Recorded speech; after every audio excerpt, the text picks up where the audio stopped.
Hi, friends. I'm Scott Giles, a certified consulting hypnotist and a life coach.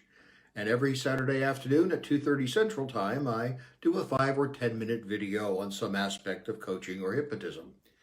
Today, I want to talk more about being a chaplain. I am a board certified chaplain, now retired, and a lifetime member of the Association of Professional Chaplains. So, in the course of my career and training, I've spent a lot of time in hospital sick rooms. So, there are things you can do when you are ill, it's more than just a little cold or something, to actually speed your recovery and make the time useful. So, that's what I want to talk about. Consider it kind of tips from a hospital chaplain. Now, first, what do you do when you are sick and you can't afford to be? You've got deadlines or you don't get paid sick days. How do you function when you're in that situation? Now, in my case, as a medical hypnotist, no issue. I cannot contaminate my clients. If I don't feel well, if I'm not in good health, I don't work. I can't. I can't risk uh, hurting my clients whose immune systems are very often compromised by the treatment that they're receiving. But when I was a chef, I routinely worked when I was sick, as did everyone else, including the wait staff. Um, Very few restaurants give employees paid sick time.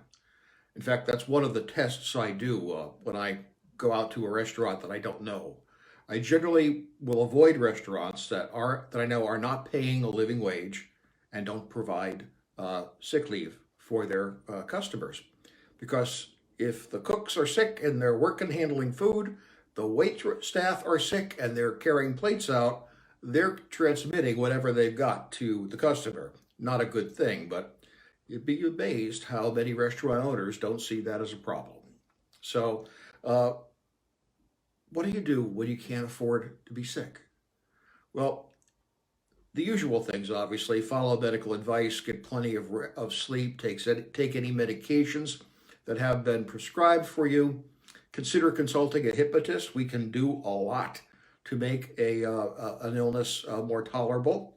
Uh, be careful about hygiene. Make hand gel your friend. We feel so strongly about that here, we actually give it out in our waiting room for free. So, those sorts of things, and hydrate, just common sense things.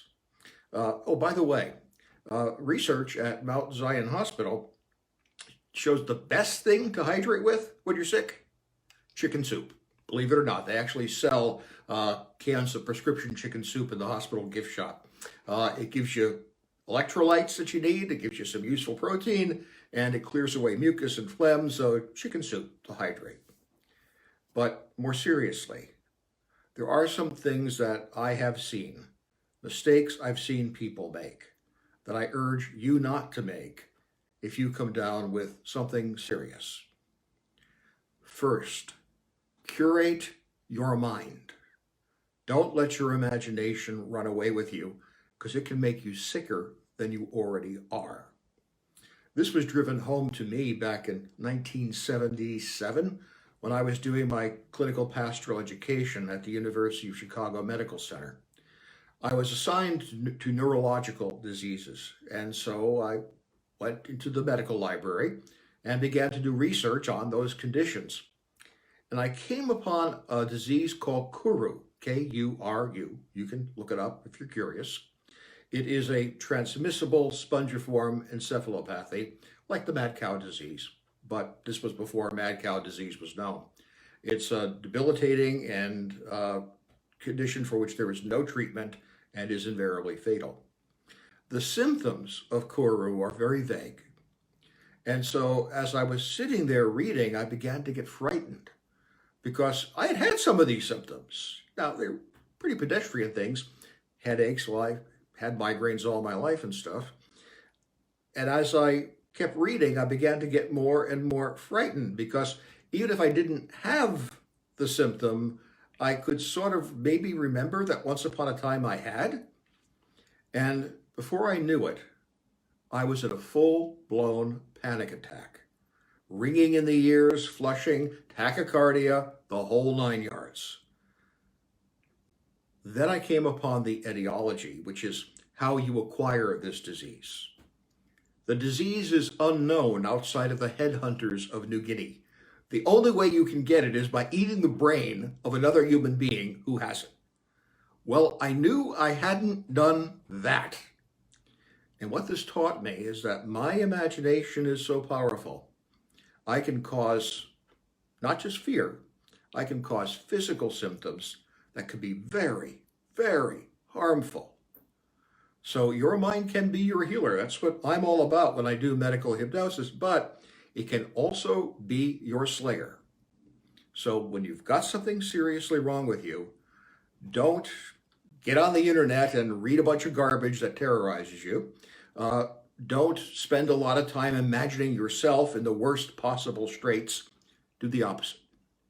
Keep yourself distracted, at least, but if you can, visualize, imagine as vividly as possible a full and terrific recovery. Even if that's not what the doctors are telling you, still imagine it anyway. This is certainly true of me. I've got a whole raft of competing medical problems, and I was told I should be dead at this point. Well, I'm not. At least I don't think I am. Maybe I died some time ago and all the coffee's keeping my cadaver going, but if that's not the case, then I certainly have survived. And a lot of that is the visualizations I do, the expectations I have about positive outcome, that keeps my feelings in an optimistic vein, which builds my physical resilience. Feelings, in addition to everything else they are biochemical states in the body. When you feel a certain way, you're putting chemicals into your body as surely as if you had injected them, and some of those chemicals can build resilience, and some of them can impair it. So curate your mind. Consider carefully what you're dwelling on, because it's causing changes in your body. Next, if you have a serious illness, especially if you're hospitalized for a long period of time or bedridden for a while, do not allow your world to contract. And that's what tends to happen to people who are bedridden for a long time. They stop paying attention to what's happening in wider society, even to the members of their own family, and pretty soon they're only concerned about what happens within the four walls of their sick room, and they can't understand why visitors coming to visit them don't want to hear about their last bowel movement. Keep your attention pointed out, keep your attachments going. Watch TV, read a newspaper, ask about friends. Don't just focus internally on yourself and your medical condition, because that brings your world smaller and that impairs your resilience. Finally, there's a phenomenon we call hitting the wall. We see this a lot with cancer patients who are in chemotherapy or radiotherapy, but it applies to anyone. When you're sick, you use up your inner reserves. Healing is adagio. Inner reserves get put back slowly. So if you're like me, a person who, if you push yourself, you always could find a second wind and push on, you don't have that. When you're dealing with that kind of an illness, there's no second wind. When you hit the wall, you have to stop and rest. If you try to push through that wall by willpower alone and just gutting it out, you might succeed, but you're going to hurt yourself and impair your own healing. And that's the wrong way to be sick. It just makes you sicker. So those are the tips from the chaplain, and I hope they're of some use to you. Most important things besides the chicken soup thing: curate your mind. Don't allow your world to contract. And when you hit the wall, stop. Respect your own limitations and give yourself an opportunity to rebuild. Hey, thank you for your attention. I will be back next Saturday at 2:30 with a different talk. I'm going to be talking about hypnotic regression. A lot of people are curious about that. They've heard of it. And I look forward to sharing my perceptions about that with you next week. As always, if I can be of help, please feel free to contact me. Reach out through my website or email or phone or messenger, whatever you choose.